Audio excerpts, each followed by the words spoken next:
Bienvenue dans cette nouvelle édition du QG Week-end. Au sommaire, l'accord de paix pour le nord du Mali peine à être appliqué.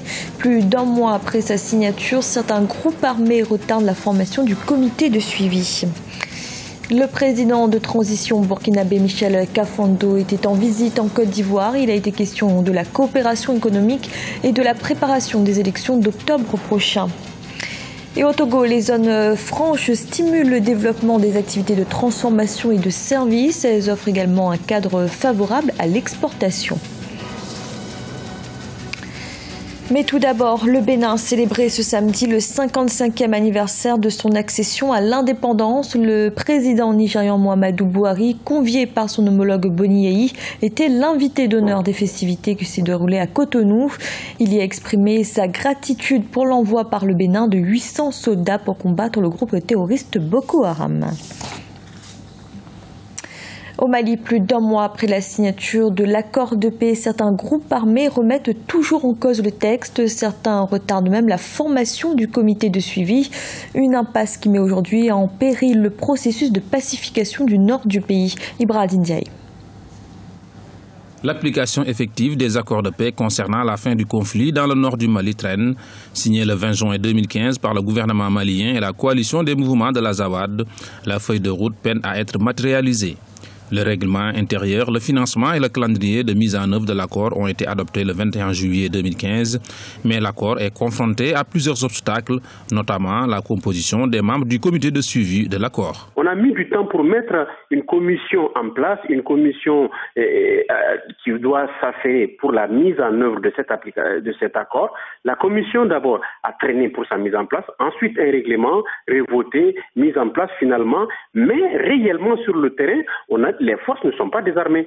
Donc c'est en déphasage avec tout ce qui a été signé et tout ce qui a été convenu entre les groupes armés et le gouvernement de la République du Mali. 4 autres mouvements rebelles non signataires de l'accord contestent également le traité. Sur la mise en œuvre de l'accord d'Alger qui a été paraphé, ensuite signé et re-signé à Bamako, traîne tout simplement parce qu'il y a une divergence d'approche par rapport à la résolution du problème.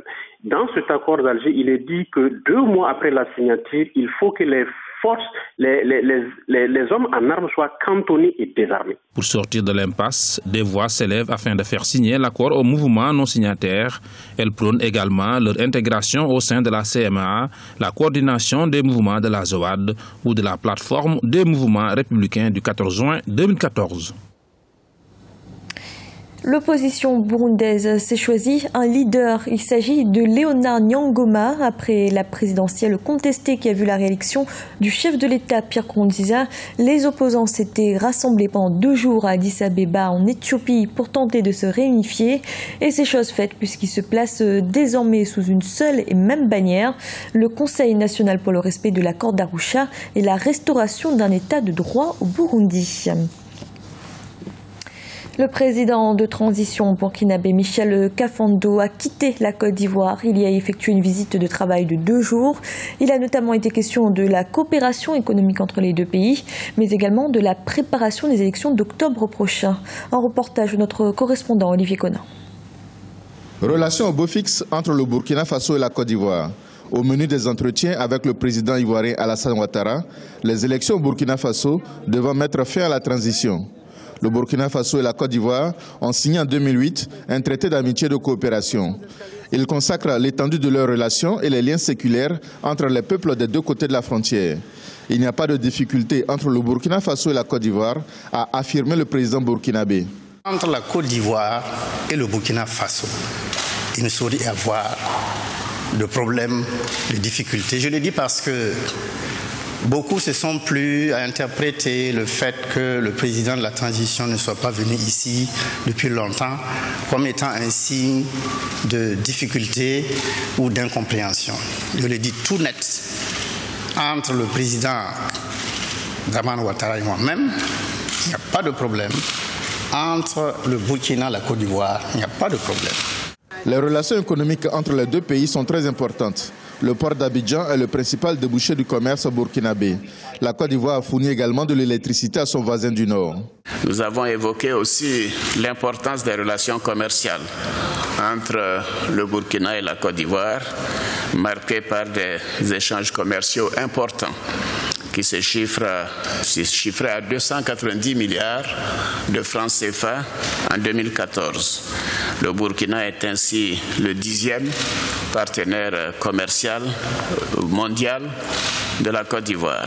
C'est la première visite du président de la transition du Burkina Faso en Côte d'Ivoire. Il y a été précédé au début du mois de juillet par son premier ministre Isaac Zida. L'élection présidentielle devant mettre fin à la transition au Burkina Faso est prévue pour se tenir le 11 octobre 2015. La création des zones franches fait partie des mesures des États africains dans leur stratégie d'industrialisation. Mais sur le continent, les modèles de zones franches diffèrent. Si pour certains pays, le succès est au rendez-vous, pour d'autres en revanche, elles ont du mal à attirer les investisseurs. Focus sur le cas du Togo avec Ibrahim Ndiaye. La société d'administration de la zone franche occupe une place non négligeable dans l'économie togolaise. Créée il y a plus de 20 ans, elle constitue l'un des fleurons de l'économie de ce pays de l'Afrique de l'Ouest. Plusieurs réformes pour permettre à l'institution de s'adapter au contexte économique international ont été apportées. Elles devront permettre une meilleure décentralisation, l'élargissement des conditions d'éligibilité des entreprises par la création de technopoles basés sur la recherche et l'innovation. Les difficultés de la zone franche, c'est les difficultés habituelles de toute entreprise industrielle qui produit pour l'exportation. Vous savez, quand il y a des hausses de prix des matières premières, ça affecte les zones franches. Quand il y a une baisse de la demande sur le marché, c'est des difficultés pour les entreprises de zone franche. Il n'y a pas de difficultés particulières aux zones franches. Les difficultés des entreprises, financement, le marché, la technologie, ou tout ce que les entreprises rencontrent d'une manière générale comme difficulté. L'organisation souhaite en effet contourner les obstacles qui se dressent sur son chemin et pour cela, elle doit relever plusieurs défis. Le défi, c'est que nous reconnaissons aujourd'hui que Zone Franche a fait son temps. Tous nos pays, tous les pays, même africains de la sous-région, pensent tous à des mécanismes ou des mesures pour booster la production, que ce soit la transformation des matières premières locales, matières agricoles, matières minières, ainsi de suite. Nos pays réfléchissent tous à des mesures pour booster l'industrialisation nationale.